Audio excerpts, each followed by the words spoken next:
کے ساتھ برا مت ماننا، میں عورتوں کو کوسنے نہیں بیٹھا، لیکن اپنی بہنوں سے بہت درد دل کے ساتھ پوچھنا چاہتا ہوں، اے خاتون جنت کی کنیزوں، کیا مردوں نے ہی صرف جنت میں جانا ہے؟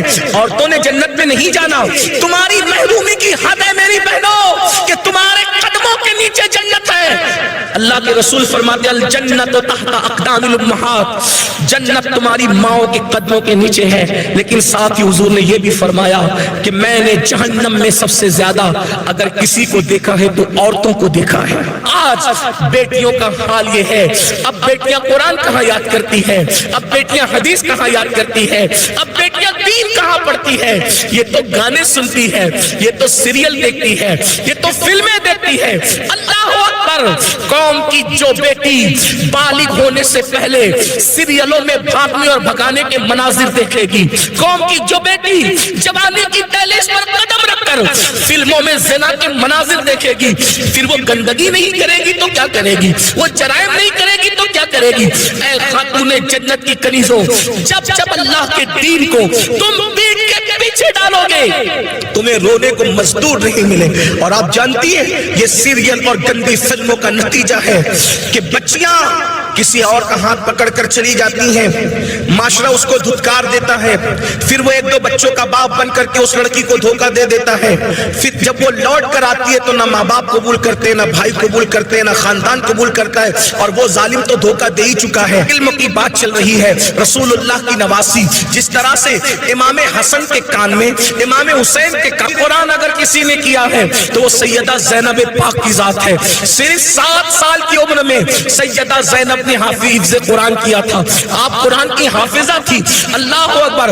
آپ کو حیرت نہیں ہونی چاہیے، اللہ اللہ، سیدہ زینب نے صرف 7 سال کی عمر میں قرآن کا حفظ کیا ہے، اور قرآن کی اکثر صورتیں آپ نے اپنی امی سیدہ فاطمہ کے ذریعے سے حفظ کیا ہے۔ اللہ اکبر! اور قرآن کا سب سے پہلے درس دینے کا کام کوفہ کی سرزمین پر سیدہ زینب نے کیا ہے۔ یہ رسول اللہ کا خاندان ہے، ام المومنین سیدہ عائشہ صدیقہ وہ خاتون ہے کہ اللہ اکبر، عورتوں میں سب سے زیادہ اگر کوئی حدیث روایت کر رہا ہے تو وہ سیدہ عائشہ صدیقہ کی ذات ہے۔ اور آپ مفتی 4 ملت ہے، اصحاب میں جب کسی مسئلے پر اختلاف ہو جاتا تو لوگ کہتے چلو ام المومنین کی بارگاہ میں ان سے پوچھیں گے۔ حیرت کی بات ہے، مردوں کا علم اختلاف اگر کسی کا قول فیصل کی حیثیت سے ختم کرتا ہے تو اسے ام المومنین سیدہ عائشہ صدیقہ کے نام سے جانا جاتا ہے۔ یہ علم ہے، یہ عورتوں کے پاس علم ہے۔ اسی طریقے سے اللہ اکبر، امام جعفر صادق کی بہو ہے، امام جعفر صادق کی بہو ہے، یعنی امام حسین کے خاندان کی بہو اور امام حسن کے خاندان کی بیٹی، ان کو دنیا نفیسۃ العلم کہتی ہے، اور ان کو نفیسہ مصری بھی کہا گیا ہے۔ یہ اپنے شوہر کے ساتھ مدینہ منورہ سے ہجرت کر کے مصر آ گئی تھی، اور جب مصر آئی ہے اور امام جعفر صادق کے علم کی خیرات جب بانٹنے کے لیے بیٹھی ہیں تو میری بہنوں آپ کو حیرت ہوگی، حضرت نفیسۃ العلم جسے نفیسہ مصری کہتے ہیں، جب پردے میں بیٹھ کر لوگوں کو قرآن و حدیث کا علم دیتی تو پردے کے پیچھے بیٹھ کر علم حاصل کرنے کے لیے مجتہد مطلق حضرت سیدنا امام شافعی جیسے لوگ آیا کرتے تھے اور ان سے علم حاصل کیا کرتے تھے۔ یعنی ہمارے یہاں اسلام میں عورتیں ایسی تھی کہ اتنے بڑے بڑے مرد جو ہے عورتوں کے پاس آ کر کے اسلام حاصل کرتے تھے، علم دین حاصل کرتے تھے، اسلام کا علم حاصل کرتے تھے۔ پردے کے پیچھے سے گویا کہ نفیسۃ العلم نے، نفیسہ مصری نے ام المومنین سیدہ عائشہ صدیقہ کی یاد کو تازہ کر دیا تھا۔ میری بہنوں آج وہ کہاں گیا معاملہ؟ آج تو عورتوں کا مطلب زیورات سے محبت، عورتوں کا مطلب نئے کپڑوں سے محبت، عورتوں کا مطلب شادیوں میں شرکت سے محبت، عورتوں کا مطلب بازار میں گھومنے سے محبت، عورتوں کا مطلب جو وہ فلموں سے محبت۔ عورتوں کو دین سے تعلق کیا رہ گیا؟ بڑی معذرت کے ساتھ برا مت ماننا، میں عورتوں کو کوسنے نہیں بیٹھا، لیکن اپنی بہنوں سے بہت درد دل کے ساتھ پوچھنا چاہتا ہوں، اے خاتون جنت کی کنیزوں، کیا مردوں نے ہی صرف جنت میں جانا ہے؟ عورتوں نے جنت میں نہیں جانا؟ مجھے بتاؤ کیا کر رہی ہو اپنے دین کے لیے، کیا کر رہی ہو اپنے اسلام کے لیے؟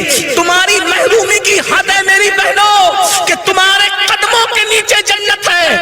اللہ اللہ کے رسول فرماتے الجنت تحت اقدام الامہات، جنت تمہاری ماؤں کے قدموں کے نیچے ہے، لیکن ساتھ ہی حضور نے یہ بھی فرمایا کہ میں نے جہنم میں سب سے زیادہ اگر کسی کو دیکھا ہے تو عورتوں کو دیکھا ہے۔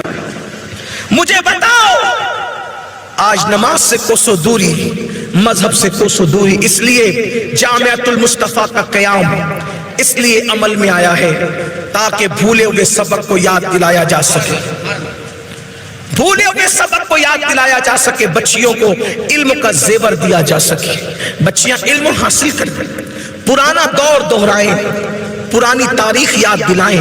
لوگ کہتے ہیں تاریخ اپنے آپ کو دہراتی ہے، دنیا آج کہہ رہی ہے بیٹی بچاؤ بیٹی پڑھاؤ، 1450 سال پیچھے ہے دنیا اسلام سے، دنیا آج کہہ رہی ہے بیٹی بچاؤ بیٹی پڑھاؤ۔ میرے نبی نے 1450-1500 سال پہلے بیٹی بچا کر بھی بتا دیا اور بیٹی پڑھا کر بھی بتا دیا۔